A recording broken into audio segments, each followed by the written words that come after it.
Hello दोस्तों, आप सबका स्वागत है मेरे यूट्यूब चैनल भक्ति की शक्ति में। आज मैं आपको बताऊंगी कि कैसे राधा जी की मृत्यु हुई, उन्होंने आखिरी सांसों में क्यों कृष्ण जी को याद किया।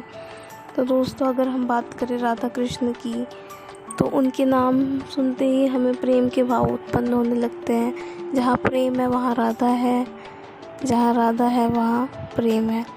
तो राधा का जो प्यार था श्री कृष्ण के लिए, वो आज भी मिसाल के रूप में लोग बताते हैं।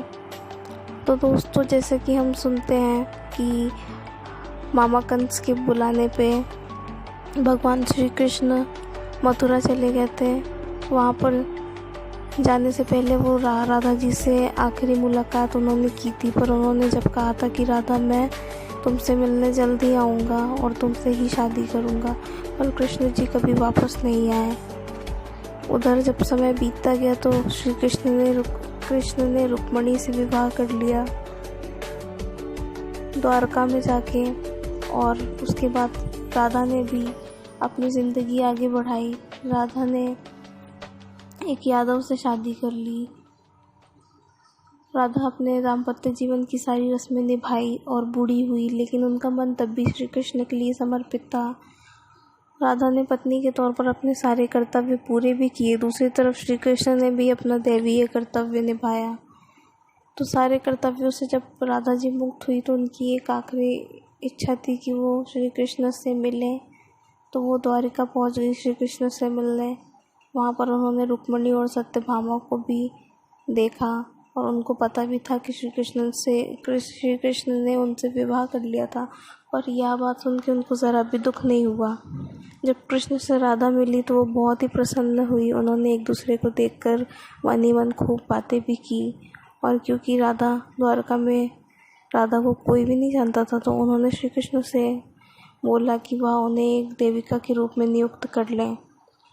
तो राधा जी वहाँ पे देविका के रूप में नियुक्त भी हुई, पर उनका मन वहाँ पे नहीं लगा, क्योंकि श्री कृष्ण जो थे उनका वो पहले जैसा व्यवहार ना था। तो उन्होंने तय किया कि वो वहाँ से चलेंगी। तो राधा जी को पता नहीं था कि वह कहाँ जा रही है, लेकिन भगवान श्री कृष्ण सब जानते थे। धीरे धीरे समय बीतता गया और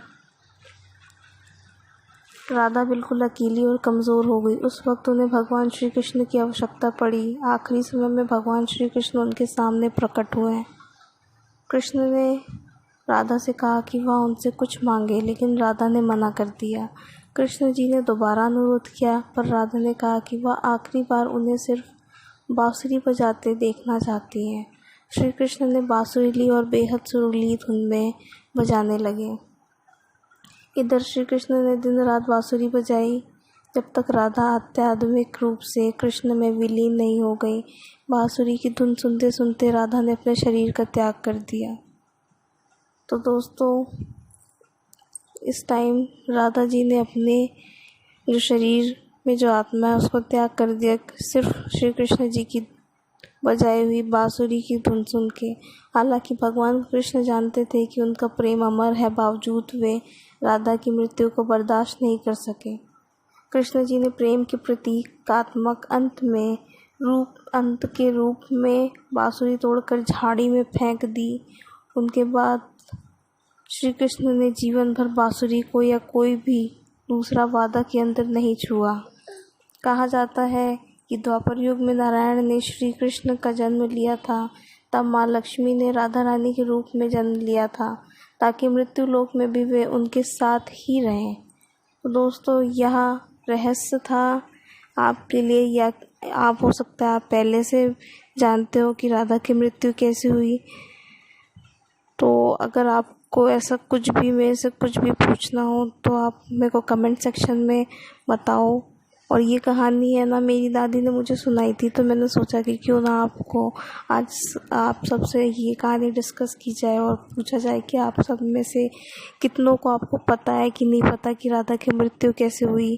तो दोस्तों, आप जल्दी से मेरे को कमेंट करके बताओ, और मेरी वीडियोस को प्लीज़ ज़्यादा से ज़्यादा लाइक करो, सब्सक्राइब करो। Thank you so much.